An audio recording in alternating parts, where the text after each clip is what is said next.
নমস্কার বন্ধুরা, recipe of চয়েসে সবাইকে স্বাগত। বন্ধুরা, আজ একখানা পেল্লাই জিনিস নিয়ে চলে এসেছি আপনাদের সামনে। তো রেসিপি শেয়ার করতে চলে এসেছি। এই পেল্লাই জিনিসটা আজ বাড়িতে উদয় হলো। তো এই পেল্লাই জিনিস কিন্তু সবসময় উদয় হয় না, খুব কমই উদয় হয় বাড়িতে। তো যেমন পয়লা বৈশাখে হয়, আরও বিশেষ বিশেষ দিনে হয়, তবে এখন কিন্তু এই পেল্লাই জিনিসকে আনা সম্ভব হয় না। তো যাই হোক, এই পেল্লাই জিনিস তো সোনার তুল্য। তো এই পেল্লাই জিনিসকে আরও পেল্লাই সুন্দর করে তৈরি করার জন্য আজকে আমি আপনাদের সাথে শেয়ার করছি। প্রথমে আমি এটা দিয়ে দিয়েছি স্বাদ মতো লবণ, আর দিয়েছি টক দইয়ের বদলে লেবু রস। আপনারা তো জানেন আমি টক দই রান্নায় ব্যবহার করি না, সবসময় লেবু রসটাই ব্যবহার করি। তো লেবু রস আর লবণ খুব সুন্দর করে মাখিয়ে নিয়ে এটা রেস্টে রেখে দেবো। এটা আমি কিন্তু ফ্রিজে রাখছি না, আপনারা চাইলে ফ্রিজে রেখে দিতে পারেন। এটা যত বেশিক্ষণ সময় ধরে রেস্টে রাখা যাবে তত কিন্তু রান্নাটা আরও ভালো হবে।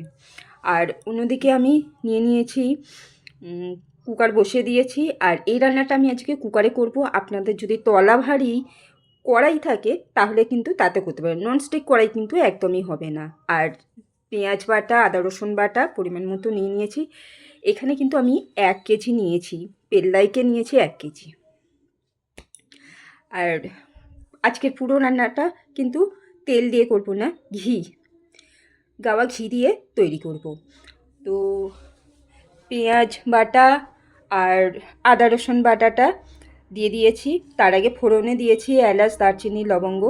তো সেগুলো ভাজা হয়ে যাওয়ার পরে মশলাগুলো দিয়েছি। দিয়ে খুব বেশি লাল করে ভাজার দরকার নেই, হালকা কাঁচা গন্ধটা চলে গেলেই তারপর দিয়ে দিয়েছি। তারপর এবার বাকি মশলাগুলো দিয়ে দিলাম একটু নাড়াচাড়া করে।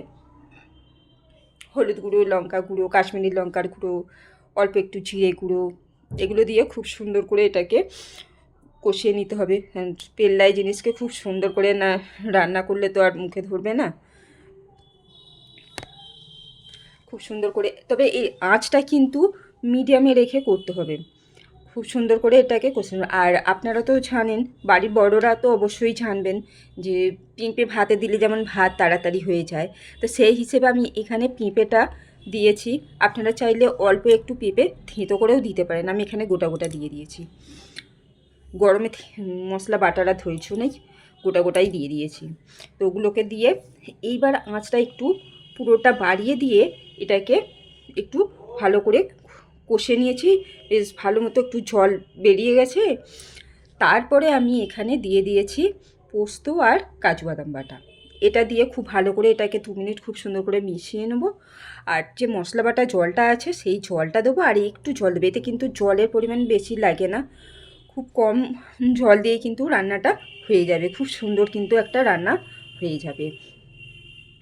দিয়ে দিলাম জলটা, আর একটু অল্প একটু জল দিয়েছি। আমি কিন্তু এখানে জল গরম করিনি, আমি প্লেন যে জল আমরা খাই বরাবর সেই জলই কিন্তু আমি এখানে রান্নায় ব্যবহার করলাম। আপনারা চাইলে গরম জল দিতে পারেন, তো আমি গরম জল করছি না। তো ভালো করে খুব সুন্দর করে এটাকে মিশিয়ে নেব। মিশিয়ে নিয়ে তারপর একেবারে লোতে রেখে কুকারে ঢাকনা এটা দেবো। আর এখানে কিন্তু আমি লঙ্কাটা আমার ইচ্ছে মতো দিয়েছি, আপনারা না দিলেও চলবে। লঙ্কাটা দেওয়ার প্রয়োজনই নেই, আমি ঝাল ছাড়া খেতে পারি না, সেই জন্য আমি এখানে লঙ্কাটা দিয়েছি। তো সেদ্ধ হওয়ার জন্য অপেক্ষা করব, যাতে খুব সুন্দর নরম সুস্বাদু তৈরি হয়ে যায়, তার জন্য অপেক্ষা করব। তারপর সেদ্ধ হয়ে যাওয়ার পর এখানে আমি দিয়ে দেব একটু জাফরান আর একটু কেওড়া জল।